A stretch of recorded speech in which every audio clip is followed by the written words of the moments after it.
Բարի երեկո եւ բարի գալուստ հայկական ժամանակ տեսակապի միջոցով Պրահայից մեզ է միացել տնտեսագետ քաղաքական վերլուծաբան Բագրատ Առաքելյանը։ Բարև ձեզ, պարոն Առաքելյան։ Բարև ձեզ։ Պարոն Առաքելյան, այսօր եկեք գնանք ռուս լրագրող պրոպագանդիստ Սոլովյովի հայտնի հայտարարության ետևից, թե Հայաստանում պետք է գնալ հատուկ գործողության, օրինակ ինչպես Ուկրաինայում, եւ որ Հայաստանը մեր հետաքրքրությունների, այսպես ասած, գոտում է գտնվում, ընդհանուր առմամբ սա լրագրողի մոտեցում է, սա պարզապես հաղորդավարի կարծիք է, թե նաեւ պետական մոտեցում։ Գիտեք, իհարկե դա պետական մոտեցում է եւ դրա համար Սոլովյովը, հասկանում եք, Սոլովյովը ապրում եւ աշխատում է մի միջավայրում, որտեղ որ ինքը իր կողմից անձամբ, ոչ մի բան չի հնչեցնում եւ պետք է դա արդեն հասկանալ եւ ընդունել, քանի որ Ռուսաստանը դարել է տոտալիտար մի հատ կայսրություն, պսևդո կայսրություն, ես կասեի, որը որ այն հետաքրությունները, իրենց հետաքրությունները, որ ասում են մեր հետաքրությունների մեջ է մտնում, դրա տակ պետք է հասկանալ, որ դա կայսերական իրենց ունեցվածքի մեջ է գտնվում, իրենց մտքերում իհարկե, եւ այս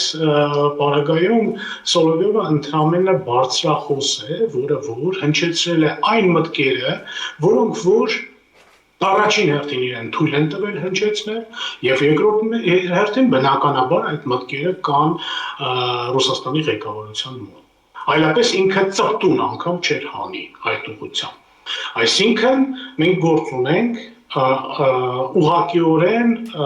այն էքսպանսիայի, այն ագրեսորության հետ, որը որ Ռուսաստանը ցուցադրում է վերջին արդեն տարիների ընթացքում եւ մինչեւ ցուցաբերել է եւ սովետական կայսրության մեջ եւ ռուսական կայսրության մեջ ոչ մի նորություն չկա եւ մենք բնականաբար այդ ամենից պետք է լուրջ եզրակացություններ անենք եւ հիմա եւ մինչեւ հետել պետք է եզրակացություններ արած լինեին։ Եթե հիշում եք մեր վերջին զրույցի ժամանակ մենք ձեր հետ միասին խոսում էինք հենց այն բանի մասին, թե Ռուսաստանը ինչ ձևով կարող է գրավել, մտնել Հայաստան ռազմական կերպով։ Եվ խոսքը գնաց նրա մասին, որ ընդհանուր սահման չկա, միգուցե Վրաստանի միջոցով, գիտեք ինչ, ես եկա այս վերջերս տարբեր ինչ-որ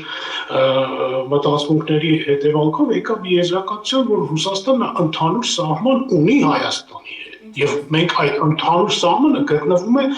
գրեթե Երևանի կենտրոնում, խոսքս Էրեբունի ռուսական օդանավակայանի մասին է, չէ՞ որ ռուսները, եթե որևիցե երկիր փորձում են ներխուժել, առաջին հերթին իրանք օգտագործում են օդանավակայանները։ Ինչի՞ չկարողացան ռուսները, ոնց որ ասում են, 3 օրվա մեջ Կիևը գրավեին Ուկրաինայում, որովհետև իրենք չկարողացան գրավել Կիևի օդանավակայանը։ Իսկ Հայաստանի պարագայում դրա կարիքներ չկա։ Իրենց սեփականությունն է այդ օդանավակայանը, այդ ռազմական օդանավակայանի մասին եմ խոսում, որ գտնվում է Էրեբունիում, հենց Երևանի կողքը, Երևանի մեջ կարելի է ասել։ Եվ ոչ մի խնդիր չի կազմի ռուսական ինչ-որ ռազմական բեռնատար օդանավերներին լեցուն լցված ռուսական զինվորներով վայրի չկատարի եւ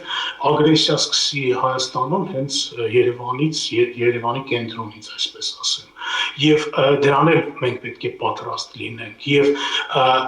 երբ որ մենք տարիներ շարունակ խոսում ենք նրա մասին, որ 102-րդ բազան ռուսական, դա ոչ մի պաշտպանություն այդ բազայից մենք չենք ստացել, չենք ստանում ու երբևիցե չենք էլ ստանալու, դա ընդհանրենը սպառնալիք է մեր պետության համար եւ այդ 102-րդ բազան Հայաստանից պետք է վռնդվի օր առաջ, ժամ առաջ, հատկապես նման բառեր հնչեցնելուց հետո այդ որոշումը, այդ կամքը մեր ղեկավարությունը, մեր երկիրը պետք է ընդունի։ Այլապես մենք շատ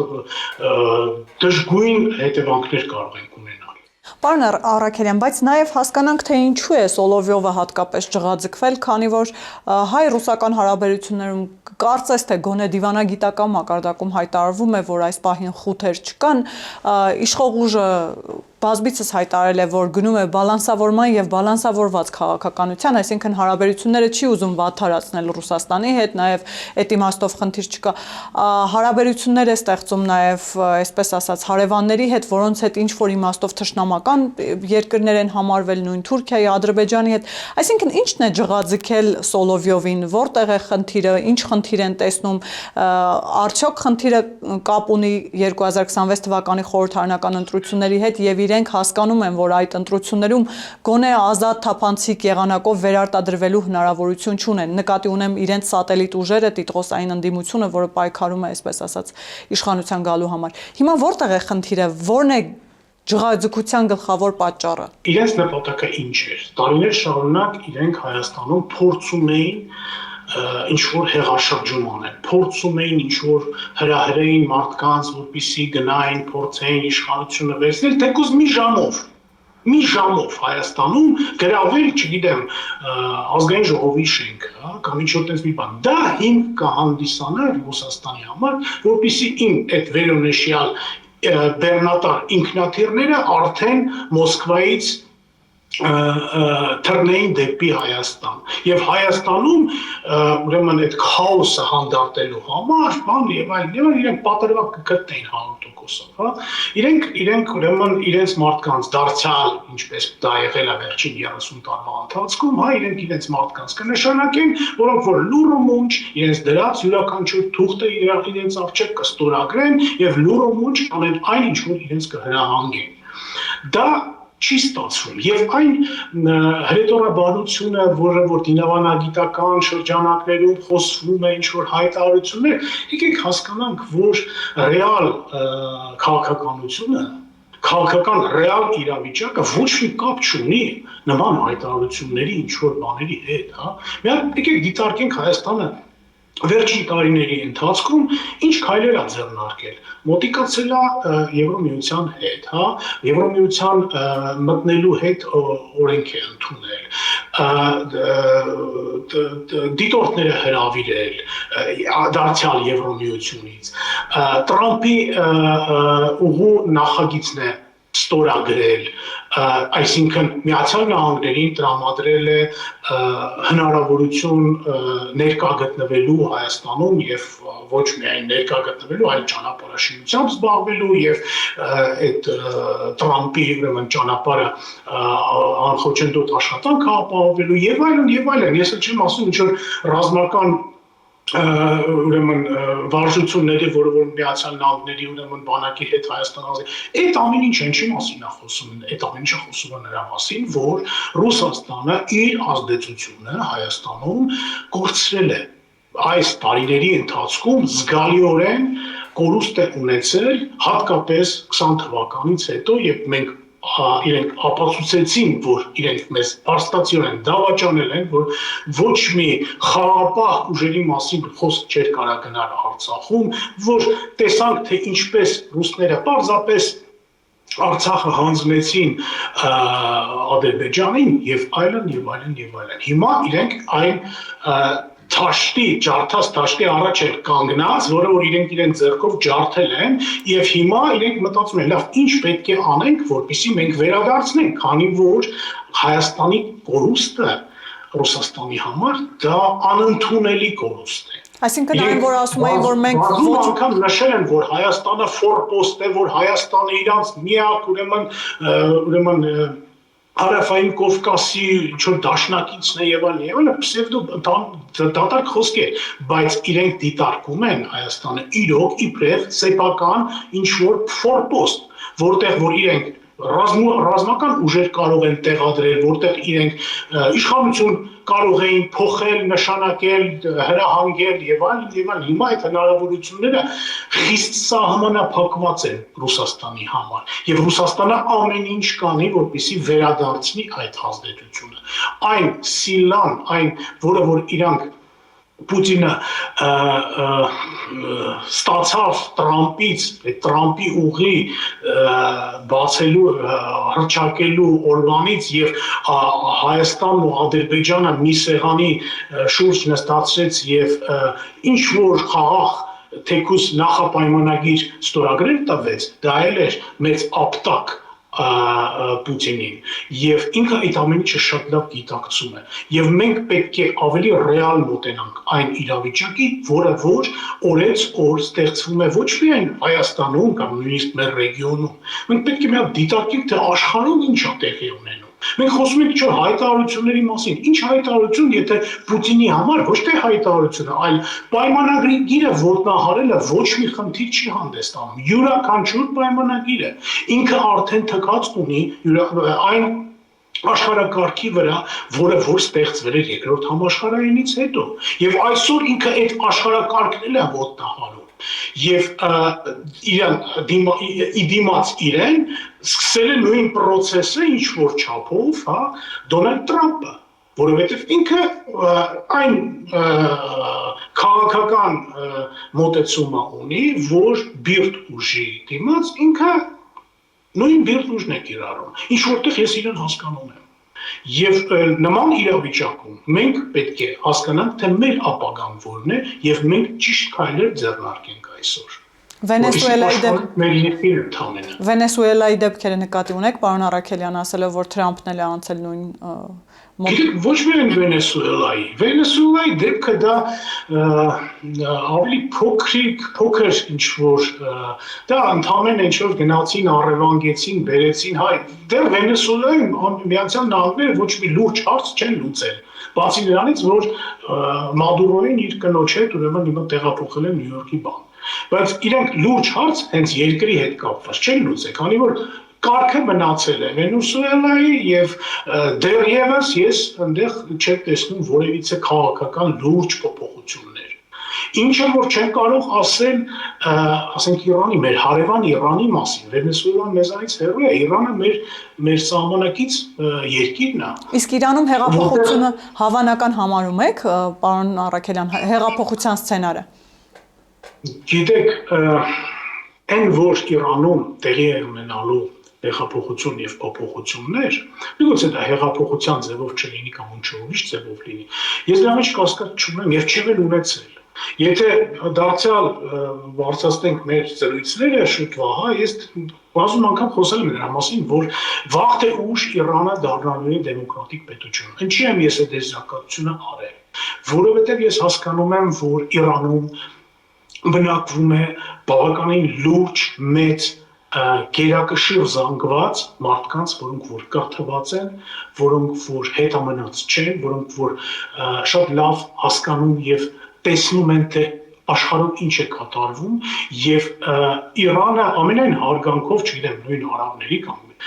Կենտրոնական Ասիայի ժողովուրդների, բայց Իրանը ունի մի ուրիշ կարգավիճակ։ Ամենայն դեպս իրենք իրենց համար այդ կարգավիճակը ունեն, որ իրենք խելացի, իրենք զարգացած ազգ են։ Եվ դիտարկել են, որ Իրանը գտնվում է ինչ որ մի խայտառակ վիճակում այսօրվա օրով, իրենց համար անընդունելի է։ Եվ այդ իսկ դիտարկումը ինձ բերում է այն եզրակացության, որ Իրանը իրանցիները երբեք չեն ընդունի այն իրավիճակը, որը որ այսօր շնորհիվ Իրանի այդ կառավարությանը ստեղծվել է այդ պետության մեջ։ Եվ հիմա ոչ մեկ չի կարող ոչ մի ասել, դե գիտենք բոլորս, որ Իրանում ամեն ինչ անջատված է, հա, ինտերնետը, հեռախոսային կապը, հնարավորություն չկա ոչ մի ձևով հասկանալ, թե կոնկրետ հիմա Իրանում ինչ է տեղի ունենում։ Եվ իմ համար անակնկալ չի լինի եւ այն նորությունը, որ Իրանում ամեն ինչը ժամանակավոր վերջացավ, եւ անակնկալ չի լինի այն ինֆորմացիան, որ Իրանում արդեն Խոմեյնիի հարցերը լուծել են։ Երկու ինֆորմացիաներ անակնկալ չի, որտեղ մենք ռեալ հիմա ինֆորմացիա չունենք Իրանի հետ կապված։ Ու մենք ունենք հիմա ուրիշ խնդիրներ, ես նկատի ունեմ մեր կառավարությանը, որպեսզի մեր հայրենակիցների մի հատ հասկանանք մեր հայրենակիցները Իրանում ինչ վիճակում են գտնվում։ Այդ ինֆորմացիան էլ մենք չունենք այսօր։ Բայց այնուամենայնիվ այն փաստը, որ վաղ թե ուշ միգուցե Միացյալ Նահանգների օգնությամբ կամ առանց Միացյալ Նահանգների օգնությամբ Իրանը կդառնա դեմոկրատիկ երկիր եւ Իրանը մենք տեսնում ենք, այն քրիտիկական մասսան ժողովրդի արդեն անցել է այդ բարիցետը արդեն անցած է եւ այդ մարդիկ եթե նույնիսկ իրենց հիմա արունի մեջ փորձեն խորտակել ինչ որ մի շատ կարճ ժամանակ հետո նորից այդ հարցը բարձրացվելու է մինչեւ որ վերջնականապես չլուծվի այնպես որ մենք դրան նաեւ պետք է պատրաստ լինենք եւ մենք պետք է պատրաստ լինենք առաջին հերթին գործ ունենալ այն Իրանի հետ, որը որ ժողովրդավար երկիր կլինի եւ իր հետ միասին միգուցե ձեր տված ապագայում հուսով եմ կկարողանանք մեր ռեգիոնում ավելի մեծ ժողովրդավարական ինչ-որ մի պլացդարմ ստեղծել, հա,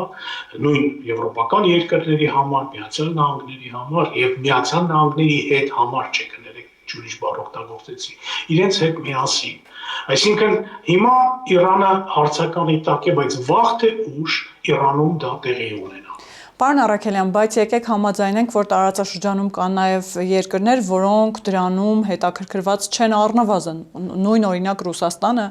ինչու՞ չէ նաև Թուրքիան, ավելի ուժեղ Իրան իրենց պետք չէ տեսնել,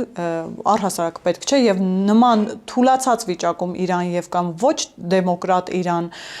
ինչ որ իմաստով որոշակիորեն մասնատված Իրան է իրենց պետք եւ ինչ եք կարծում այդ իմաստով նույն Թուրքիան, Ռուսաստանը որևէ ձևով կփորձեն միջամտել, որ իրավիճակ չփոխվի։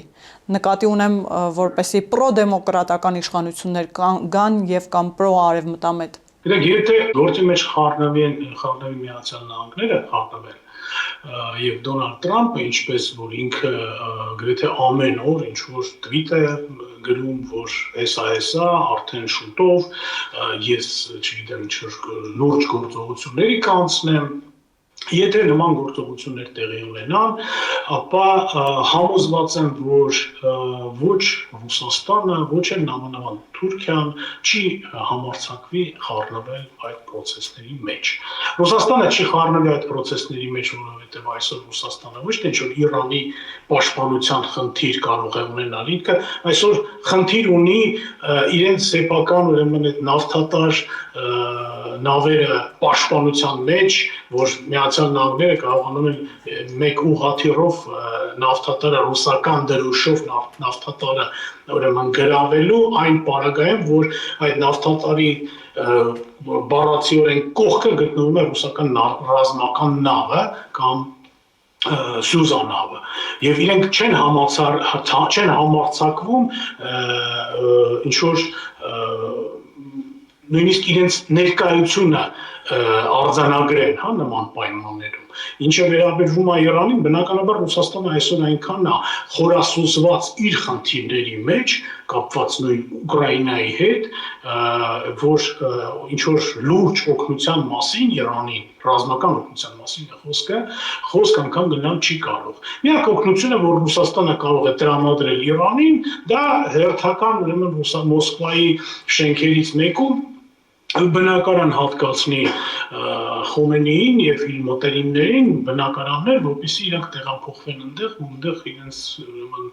մահը դիմավորեն, մինչեւ կյանքի վերջ ապրեն, հա, ոնց որ դա նույն Ասադն է այնտեղ գտնվում եւ մնացած տարբեր ինչ որ բռնապետեր, բայց այսօրվա դրությամբ Ռուսաստանը չի խառնվի դրա մեջ եւ Իրանը եւ Խոմենեին անձամբ դա շատ լավ հասկանում է եւ փորձում է ինչ որ կապեր հաստատել Դոնալդ Թրամփի հետ, Միացյալ Նահանգների ադմինիստրացիայի հետ, որպեսզի ինչ որ ձևով կանգնացնի այդ process-ը։ Ինչ որ ձևով իրենք են գիտակցում, որ նույնիսկ եթե հիմա ժամանակա որ իրանք կանգնողացան ինչ որ հարցեր լուծեն, չէ որ Իրանի նախագահ Պեզեշկյանը խոսում էր այս վերջերս, որ ինքը իրենց պետությունը պատրաստ է ընդունել բազմաթիվ պահանջները, որոնք որ հնչեցրել են ցուցարարները եւ պատրաստ է իրենք այդ լավ կյանքից չեն անում, իրենք հասկանում են, որ մարդիկ արդեն հոգնել են իրենցից, մարդիկ ուզում են ուրիշ կյանք իրենց պետության համար եւ ուրիշ ապագա իրենց երեխաների համար։ Այն ինչ որ իրենք ներկայիս իշխանությունը Իրանի չի կարող տրամադրել այդ ժողովրդին։ Պարոն Առաքելյան, իհարկե Իրանում տեղի ունեցողը շատ կարևոր է եւ մենք ուշի ուշով հետևելու ենք դրան եւ հետևում ենք, բայց կրկին վերադառնանք Երևան եւ հասկանանք գնանք Սոլովյովի հայտարարության հետքերով։ Երևանը բողոքի նոտա է հղել Մոսկվային, Հայաստանում Ռուսաստանի Դաշնության դեսպանը կանչվել է արտաքին գործերի նախարարություն կապված Սոլովյովի հայտարարության հետ գործող իշխանության падգամավորները գրեթե մեծ մասը արդեն հայտարարությամբ են հանդես եկել դատապարտելով այդ հայտարարությունը, բայց տեսեք, տիտղոսային ընդդիմությունը հանդես եկավ շատ հետաքրքիր հայտարարություններով, թեև զարմանալի չէ, բայց սկսեցին նույն նշաձողի վրա դնել Ռուսաստանը, Թուրքիան եւ Ադրբեջանը, սկսեցին իշխող ուժին մեղադրել, որ նույն ջանասիրաբար չեն արձագանքում օրինակ Էրդողանի եւ կամ Ալիևի հայտարարություններին, Բաքվից հնչող սպառնալիքներին եւ նաեւ այսպես օրինակ Արմեն Աշոտյանն ասաց, որ սա փորձում են այստեղ ռուսաֆոբիա տարածել, հակառուսականություն են փորձում տարածել իշխող ուժը, անգամ ասաց, որ մեծ սիրով Սոլովյովին հարցազրույց կտա եւ կխոսի հայ-ռուսական հարաբերություններում եղած խութերի մասին։ Հիմա եթե ընդհանուր առմամբ հասկանանք, թե ինչ է կատարվում եւ ընդդիմության անդրադարձը նաեւ հասկանանք, արդյոք նորմալ է ընդդիմության կողմից նույն այսպես նշաձողի վրա դնել Ռուսաստանը, Թուրքիան եւ Ադրբեջանը եւ մեղադրել իշխանություններին, որ ինչու օրինակ նույն ջանասիրաբար չեք արձագանքում Ադրբեջանի եւ Թուրքիայի սպառնալիքներին, այն դեպքում, որ Ռուսաստանը մեր դաշնակիցն է փաստաթղթերով ամեն դեպքում։ Ինչի մասին է այս հայտարարությունը ընդդիմության։ Ես սկսեմ սկզբից, դուք խոսեցիք նրա մասին, թե ինչ արձագանք է եղել Հայաստանի կողմից, գիտեք, ես կարծում եմ, որ արձագանքը պետք է ոչ թե ինչ-որ կոպիրկենի հրավերը դեպի կառավարություն, որպեսզի ինչ-որ նոտա իրան հանձնվի, այլ արձագանքը պետք է լիներ այնպիսին, որ պետք է հայտարարվեր նրա մասին, որ ռուսական ռազմաբազան Հայաստանից պետք է տեղահանվի։ Այդ տենց արձագանք ես կընդունեի մեր կառավարության կողմից, քանի որ ըստ հնչեցրած նույն Սոլովյովի կողմից եւ ոչ միայն Սոլովյովի կողմից, մենք լավ հիշենք, որ թե Մարիա Զախարովան ժամանակին տարբեր ինչ-որ նման թեզեր է հնչեցրել, տարբեր ուրիշ օֆիցիալ դեմքեր Ռուսաստանի նույն թեզերն են, միգուցե ավելի ինչ-որ կիսախոտ վիճակով, բայց նույն թեզերն են հնչեցրել եւ արձագանքը պետք է լինի նա, որ մենք պետք է դուրս գանք հապկից եւ ռուսական ռազմաբազան պետք է ինչ-որ ճանապարհային քարտը ստեղծվի, որպեսզի ռուսական ռազմաբազան Հայաստանից հանվի դուրս։ Այսինքն հստակ գործողություններ են պետք։ Այլևս չենք հանդգնում որևիցե ուրիշ զինվորի ներկայությունը մեր հողի վրա։ Դա պետք է լիներ մեր իրական պատասխանը։ Իսկ այն ինչ որ կներեք վերաբերվում տարբեր պրոքսիների Հայաստանում, տարբեր պրոքսիների արտահայտություններին եւ հնչեցրած ինչ որ մտքերի, իրանց մտքերը չի առաջին հերթին, երկրորդը այդ պրոքսիները հենց այն ուժերն են, որոնք որ արդեն տարիներ շարունակ ես մի քիչ առաջ ասեցի դրա մասին, փորձում էին թեկուզ 5 րոպեով իշխանությունը զավթել, որպեսզի Ռուսաստանը կարողանա ինչ-որ ձևով բացատրի իր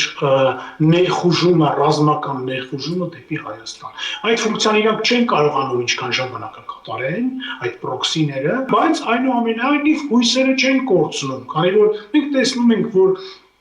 իրենցից շատ շատերը նստած են իրաց տեղերի վրա, ոնց որ կային, իրենք չեն լքում Հայաստանը, չեն հեռանում, թեպետ եւ ինչ-որ տարբեր քրեական գործեր են հարուցված տարբեր մարդկանց դեմ։ Մենք տեսնում ենք, թե ինչպես Կտրիչ Ներսիսյանը իր գահից չի ուզում հեռացած լինի ոչ մի պատերվակով, ինքը շատ լավ հասկանում է, որ ներկայիս պայմաններում ինքը եւ իր շրջապատը ոչ միայն եկեղեցում հայ առաքելական, այլ ընդհանրապես Հայաստանում տեղ չի ունենալու։ Վաղ թե ուշ իր հարցերը լուծվելու են։ Իր միակ հույսը նա է, որ ինչպես ես ասեցի, ռուսական ռազմական բեռնատար ինքնաթիռները օրերից մի օր վայրեջ կկատարեն Էրեբունի օդանավակայանում եւ գրավեն Երևանը։ Դա է իրենց հույսն ու հավատքը այսօրվա դրությամբ։ Ուրիշ դա իմ կարծիքն է, ուզում եմ ընդգծել։ Դա է իրենց հույսն ու հավատքը եւ այդ իսկ պատճառով իրենք պատրաստ են իրենց տեղերում նստել ինչքան որ իրենք կդիմանան, կկարողանան, մինչև որ իրենց ֆիզիկապես դուրս չանեն եւ չշփրտեն դուրս Հայաստանից կամ ավելի ճիշտ կլիներ, եթե իրենք ուղարկվեին ավելի հետաքրքիր տեղեր, հա, այսինքն, չգիտեմ, ուղիչ աշխատանքային գաղութներ, օրինակի համար, մեր ընդդիմության համար, որոնք որ տարիներ շարունակ թալանել են Հայաստանը, այդ իսկական իրենց տեղն է։ Պարոն Առաքելյան, այսինքն ըստ ձեզ այս մարտիկ տիտղոսային ընդդիմությունը եւ ինչպես դուք ասացիք Գարեգին Բ-ն հիմա սպասում են ոչ թե 26 թվականի ընտրություններին եւ այդ ընտրություններով պայմանավորված հասկանան թե ինչ են անելու, այլ սպասում են հենց այդ գործողությանը, որի մասին Սոլովյովը խոսում էր։ Եւ Սոլովյովի նման եւ այդ հայտարարությունները օգնում են թե խանգարում նույն տիտղոսային ընդդիմությանը եւ ինչու ոչ Գարեգին Բ-ին։ Գիտենք, դե նախ պետք է ասեմ, որ ռուսական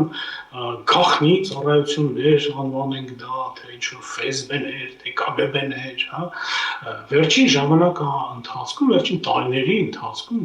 չի առանձնանում իրենց շատ մտածված եւ խելամիտ քայլերով, խելամիտ ես իրենց տեսակետից նկատի ունեմ բնականաբար։ Իրենք բազմաթիվ վրիպումներ են անում, բազմաթիվ հիմար սխալներ են անում։ Տենց սխալներ կարող ենք տասնյակներով արձանագրենք վերջի տարիներում, թե ինչ որ իրենց այդ հատուկ օպերացիաների ընթացքում, թե ինչ հիմարություններ են իրենք արել, թե իրենց հնչեցրած բառերի պարունակության վերաբերյալ։ Ես կարծում եմ, որ իրենք այն աստիճանի են արդեն համոզված երևի, հա, իրենց ուժերի մեջ, թե Սոլովյովին արդեն պատվեր են իջեցրել, որպեսզի ինքը ինչ-որ հարթակ պատրաստի նրա համար, որպեսզի տեսեք, թե մենք ձեզ զգուշացրել ենք, հեսա մենք եկանք, խոսել ենք դրա մասին, մտովի մարդկանց ինչ-որ մեջ վախ ներմուծվի, հա, մեր ուղեղների մեջ, որ մենք սկսենք վախենալ այդ process-ից, իսկ վախը մեր կողմից վախը կարող է ինչ-որ գործողությունների բերի, որոնք որ իրենց միգուցե ձեռնտու լինեն։ Ամեն դեպքում հոկտեմբերի 27 է տեղի ունեցել Հայաստանում, պարոն Առաքելյան։ Դե այն ժամանակ այդ հոկտեմբերի 27-ը հələ ըստ երևույթին այն հին կադրները դեռ կային ֆիզիկապես, եսի նկատի ունեմ ԿԳԲ-ի կադրները, որոնք որ կարողացան այն ժամանակ այդ հատուկ օպերացիան անցկացնեն եւ իրենց ընտրած մարդուն նստեցնեն Հայաստանում ամենագլխավոր աթոռին, հա, ոչ թե նստեցնեն, վերացնեն այն մարդկանց, որոնք sense ասեմ, վերացրեցին այն մարդկանց, որոնք որ կարող են խոչընդոտներ կայանալ իրենց համար եւ բայց այդ կադրները արդեն երևի արդեն չկան, հա, քանի որ տեղի ունեցել բավականին շուտվանից արդեն եւ հիմա եկել են այն երիտասարդ արդեն ինչ-որ անձնավորությունները, որոնք որ վրիպումի հետևից են անում, մի հատ տեսեք թե ինչ հայտարարությունը տեղի ունենում նույն Ուկրաինայի էս հատուկ օպերացիայի ընթացքում, հա, ինչ վրիպումներ են իրանք արել հենց սկզբից, մինչ օրս էլ անում են։ Հսկայական Ռուսաստանը իր բոլոր հարստություններով, հսկայական ռազմական մեքենայով պատրաստվել է տարիներով պատրաստվում է այդ ագրեսիայի, հիմա դա ոչ մեկի համար գաղտնիք չէ։ Եվ այնուամենայնիվ իրենք չկարողացան գրավել այն փոքր իրենց չափերին համեմատ Ուկրաինան, որը որ անպատրաստ էր այդ ագրեսիայի, որը որ մինչև վերջին օրը պնդում էր, ասում էր, չէ, դե ինչ եք ասում, տենց իրենք չեն համացարկվել, հարձակվել Կիևի վրա եւ այլն, համարձակվեցին։ Եվ ինչ է տեղի ունենում այսօր, Ռուսաստանը չի կարողանում մի հատ ինչ-որ գյուղ գրավել ինչքան ժամանակ։ Հայտարարում է, որ Կուպյանսկը գրավել են, մյուս օրը Զելենսկին ընդդեղից սելֆի է իրանց ուղարկում։ Դա է այսօրվա Ռուսաստանի ռեալ ռազմական վիճակը։ Այստեղ խոսք չի կարող լինել ոչ թե Իրանի օգնության մասին, ոչ Վենեսուելայից, ուրեմն կրվող այդ նավթատարների պաշտպանության մասին նույնիսկ Թուրքիայի հետ իրենք քանի անգամ ատամներ ընկերան Թուրքիայից եւ իրենք հասկանում են որ այսօր ռազմական տեսակետից Ռուսաստանը կարող է ինչ որ Կուպյանսկի հետ կապված միայն հարցեր փորձել լուծել իրենք չեն կարող մրցակցության մեջ մտնել ոչ Միացյալ Նահանգների հետ ոչ էլ մնացած ինչ որ տարբեր ուրիշ հզոր երկրների հետ, ասենք ոնց որ Չինաստանն կամ Եվրոպական միության երկրները ոնց որ փորձում են ամեն քայլին, ամեն իրենց հայտարարության մեջ նսեմացնել, որ Եվրոպան դե թույլ է, բան է, այս հնարավորություն չունի մեզ վաղը մենք կմտնենք Եվրոպայի մի կողմից մյուս կողմից դուրս կգանք, դա սուտ է որովհետև Եվրոպան ունի հսկայական ահռելի մեծ ֆինանսական եւ ռազմական պոտենցիալ։ Այն ինչ որ այսօր չունի Ռուսաստանը։ Եվ Ռուսաստանի միակ բանն է մնում բառնապես դատարկ խոսքեր հնչեցնելը։ Պարոն Արաքելյան, եթե ամփոփենք այսպես, քանի որ ընտրական տարի է եւ շուտով արդեն նախընտրական փուլ ենք մտնում, նման հայտարարությունները դիտարկել հիբրիդային պատերազմի տրամաբանության մեջ, ինչպես դուք ասացիք, եւ միայն պարզապես վախեցնելու միտում ունենալու համար, թե այդ հայտարարությունների ետևում կարող են լինել նաև գործողության պլաններ եւ գործողություններ։ Միանշանակ կարող են լինել գործողություններ, ոչ թե կարող են, կլինեն գործողություններ, եթե մենք ոչ մի բան չձեռնարկենք։ 100%-ով կլինեն այդ գործողությունները։ Դա չգիտեմ, ապացույց չպահանջող թեորեմա է։ Հասկանում եք, որովհետև Ռուսաստանը այսօր մենք պարզ դա տեսնում ենք։ Երազում է, շատ է ուզում անել այն բանը, որպեսզի գրավի ոչ միայն Հայաստանը, եւ Վրաստանը, եւ Կովկասը, եւ Ադրբեջանը, եւ ինքը դա կանի, եւ Բալթյան պետությունները, եւ Կենտրոնական Ասիան, որի մասին նույն Սոլովյովը հնչեցրեց, հա, նույն Ղազախստանը իրենք մեծ հաճույքով կգրավեին։ Բայց այսօր դրությամբ իրենց հնարավորությունները պարզապես սահմանափակված են։ Հիմա ինչքան շուտ մենք դա գիտակցենք, ինչքան շուտ մենք կարողանանք դուրս գանք այդ երկրների ցանկից, որ Ռուսաստանը անգամ մտքով չանցնի, որ ինքը հնարավորություն ունի որևիցե մոտակա ապագայում գրավել Հայաստանը, ռազմական գործողություններ սկսել Հայաստանում։ Դրա հնարավորությունները Հայաստանը այսօր ունի, եւ այդ հնարավորությունները պետք է իրագործվեն։ Եվ առաջին քայլը պետք է լինի նա, որ մենք պետք է դուրս գանք հապկից եւ վռնդենք Հայաստանի տարածքից ռուսական զինվորին։ Դրանից հետո մենք պետք է ուրիշ քայլեր ձեռնարկենք, որպեսզի մենք մտնենք ուրիշ դաշինքների մեջ եւ մեր ռեգիոն հրավիրենք արդեն այն ուժերին, որոնց մասին անգամ ոնց որ ես նոր ասացի, մտքով անգամ չի անցնի Ռուսաստանի, որ ինքը կարող է այդ ուժերի հետ ինչ որ հակամարտության մեջ մտնել։